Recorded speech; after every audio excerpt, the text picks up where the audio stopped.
Hello అండి, welcome to log life channel. ఈరోజు ఎంతో టేస్టీగా ఉండే బియ్యం రవ్వ ఉప్మా అయితే చేయబోతున్నాను. ఇది చాలా అంటే చాలా టేస్టీగా ఉంటుంది. ఒకసారి డెఫినెట్గా ట్రై చేయండి. ఇది ఇంట్లో పట్టిన బియ్యం రవ్వతోనే చేస్తున్నాను. దీనికి కాంబినేషన్ ఏ పచ్చడి అయినా బాగుంటుంది. చాలా టేస్టీగా ఉంటుంది బియ్యం రవ్వ ఉప్మా. ఒకసారి డెఫినెట్గా ట్రై చేయండి. ఇప్పుడు ప్రాసెస్ అయితే చూసేద్దాం.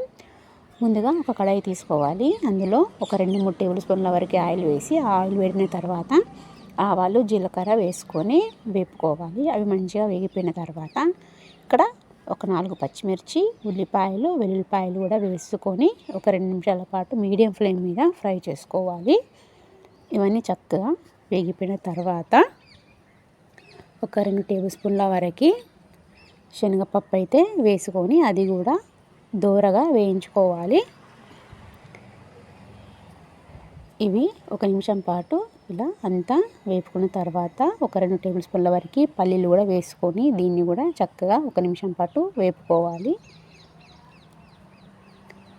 ఈ పోపు మొత్తం వేపుకునేంతసేపు లో ఫ్లేమ్లోనే పెట్టుకోవాలండి.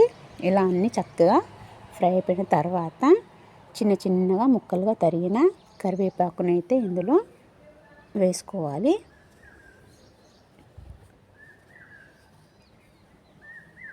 అలాగే కొత్తిమీర కూడా వేసుకొని మరొకసారి మొత్తం మంచిగా కలుపుకోవాలి. ఇది మనం నార్మల్గా చేసుకునే ఉప్మా కంటే చాలా టేస్టీగా ఉంటుంది. అండ్ కొంచెం ఒక 10 మినిట్స్ అయితే ఎక్కువ టైం పడుతుంది, బట్ టేస్ట్ అనేది చాలా బాగుంటుంది. ఇలా అంతా మంచిగా ఫ్రై అయిపోయిన తర్వాత నేనైతే ఇక్కడ బియ్యం రవ్వకి చిన్న టీ గ్లాస్తో ఒక 2 గ్లాసుల వరకు అయితే రవ్వ తీసుకున్నాను. సో 2 గ్లాసుల రవ్వకి ఇక్కడ నేను 2.5 గ్లాసుల వరకు వాటర్ అయితే యాడ్ చేస్తున్నాను. ఈ బియ్యం రవ్వ ఉప్మాకి వాటర్ అనేది ఎక్కువ పడుతుంది. సో ఇక్కడ వాటర్ పోసుకున్న తర్వాత రుచికి సరిపడా సాల్ట్ అయితే వేసుకోవాలి. ఇలా సాల్ట్ వేసుకొని అంతా ఒకసారి మంచిగా కలుపుకొని ఒక 10 నిమిషాలు మూత పెట్టేసి హై ఫ్లేమ్ మీద ఈ వాటర్ అనేది మరిగేంత వరకు ఉంచాలి.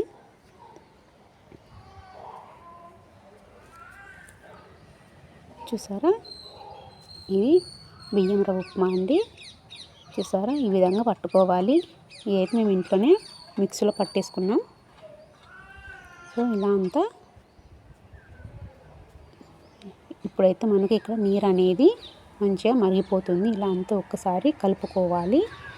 ఇలా కలుపుకున్న తర్వాత ఈ రవ్వనైతే ఇందులో వేసుకోవాలి. ఇలా అంతా వేసుకొని అంతా ఒకసారి కలుపుకోవాలి.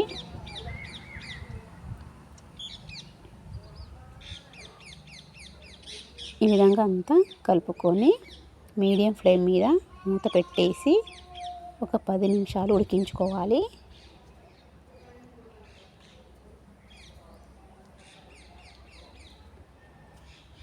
ఇలా ఒక 5 నిమిషాల తర్వాత మధ్యలో కలుపుతూ ఉండాలి.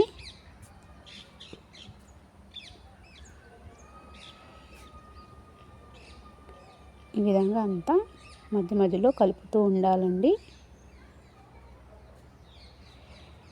ఇలా అంతా ఒకసారి కలుపుకున్న తర్వాత మరొక 5 నిమిషాల పాటు మూత పెట్టేసి ఉడికించుకోవాలి.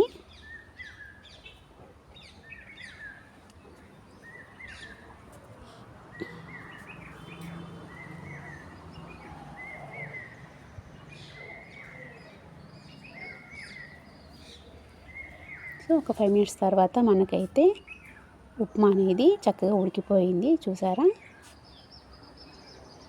సో మీకు కనుక ఉప్మా ఉడకకపోతే మరొక 5 నిమిషాల పాటు లో ఫ్లేమ్ మీద ఉడికించుకోవచ్చు. ఇక్కడ చక్కగా ఉడికిపోయింది. ఇలా అంతా ఒక్కసారి కలుపుకొని సర్వింగ్ ప్లేట్లో తీసుకుంటే ఎంతో టేస్టీ బియ్యం రవ్వ ఉప్మా రెడీ. చాలా అంటే చాలా టేస్టీగా ఉంటుంది. మీరు డెఫినెట్గా ట్రై చేయండి. మీకు కనుక ఈ వీడియో నచ్చితే లైక్ చేయండి, షేర్ చేయండి. మన లాగ్ లైఫ్ ఛానల్ని సబ్స్క్రైబ్ చేయండి. Thank you for watching.